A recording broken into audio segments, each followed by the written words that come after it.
Red nation TV आज मौजूद है इस घने जंगल के अंदर। ये लगभग कोपिली और कोपिली के जो साइड में ये जंगल है, ये यहाँ पे हम लोग मौजूद है।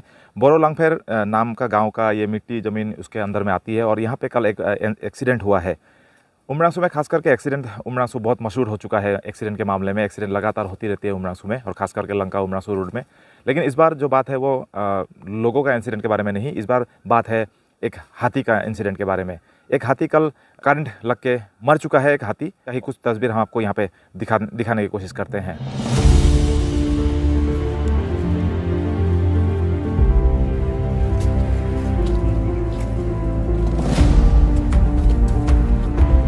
आपको जानना जरूरी है कि इतना विशाल जानवर कैसा शिकार बनता है इन घने जंगलों में। कल जब इस बात की जानकारी नेपको अथॉरिटी तक पहुंची तो उनके इलेक्ट्रिशियंस जाकर पहुंचे इस इलेक्ट्रिक पोस्ट के सामने और उन्होंने देखा एक मरा हुआ हाथी को। उन्होंने फिर पुलिस डिपार्टमेंट और फॉरेस्ट डिपार्टमेंट को इसकी जानकारी दी और उसके बाद घटनास्थल पर मौजूद हुए फॉरेस्ट डिपार्टमेंट के लोग।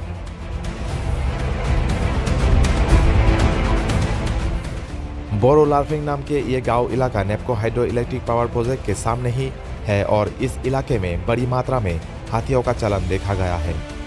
अक्सर इस इलाके में हाथियों का झुंड देखा जाता है। कहा जाता है ये जगह हाथियों का गढ़ है।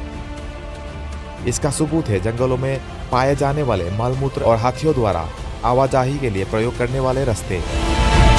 बोल रहे ना जी, तो आपको कैसे को पता चला ये ऐसा हुआ? कल ऐसे 3 बजे तक में खबर मिला था ऐसे हुआ बोल के ना।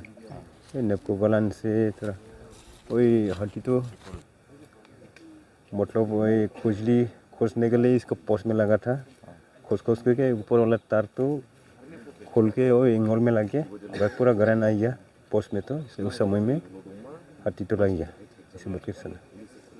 ये करंट जो है वो किसका अंदर में आता है? कौन सा डिपार्टमेंट का अंदर? ये तो नेपको लोग है, हम लोग ऐसे भी तो नहीं है। एसबी का नहीं है ना, नेपको का आता है। नेपको का है। तो नेपको डिपार्टमेंट से कोई आया था या हम तो खबर तो मिला था, वो लोग आके कनेक्शन तो फिर करा। वो लोग इन्फॉर्मेशन दिया होगा हम लोग का डिपार्टमेंट को ना ऐसे हुआ बोल के। फॉरेस्ट डिपार्टमेंट कब से ड्यूटी में है? कल रात में भी रात भर ड्यूटी था वो लोग, ड्यूटी में था। ऐसे हुआ बोल के ना। इससे पहले भी ऐसा होता था क्या? इसे तो 30 इसे तो पहले में तो 35 साल का आगे में ट्रांसफार्मर में लगा था वही जगह में।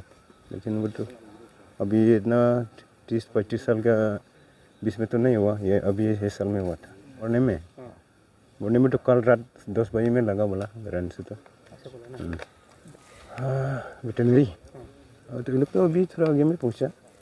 फॉरेस्ट डिपार्टमेंट में जो लोग आए थे उनको ये देखा कि हाथी का सूंड जो है वो कटा हुआ था। जैसे आप फुटेज में आप देखोगे भी तो हाथी का जो सूर है उसको काटा गया था। वो खास करके मांस खाने के लिए काटा गया था। तो यहाँ पे भी एक बहुत गौर करने वाली बात है। यहाँ के आसपास के जो गांव है वहाँ के लोग कोई ऐसा है जो इस मांस को खाने के लिए इसको काटने की कोशिश कर रहे थे और फॉरेस्ट डिपार्टमेंट को देखने के बाद वो वहाँ से भागे।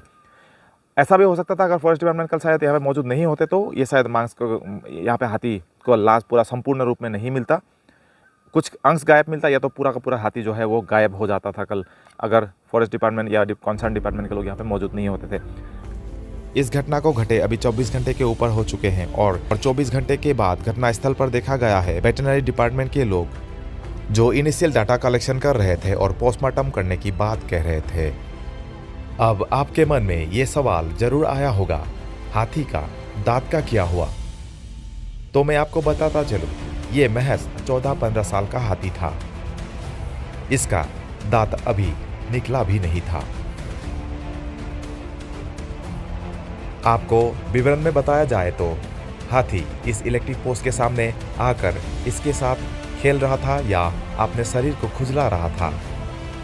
इस खींचातानी में इलेक्ट्रिक पोस्ट के एक तार टूटकर पूरे पोस्ट में करंट दौड़ने लगा और बाद में इस हाथी ने उस पोस्ट को छू दिया होगा, जिसके वजह से इस हाथी का मौत हो गया था।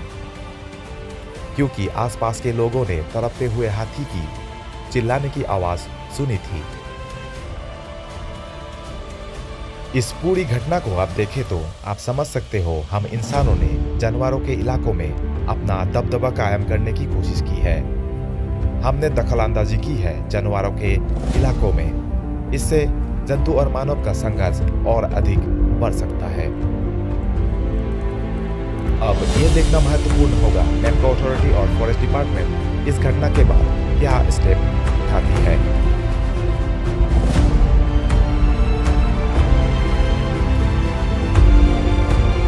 इसी तरह के न्यूज़ और अपडेट के लिए आप देखते रहे रेड नेशन टीवी। आपने रेड नेशन टीवी को चुना उसके लिए बहुत बहुत धन्यवाद।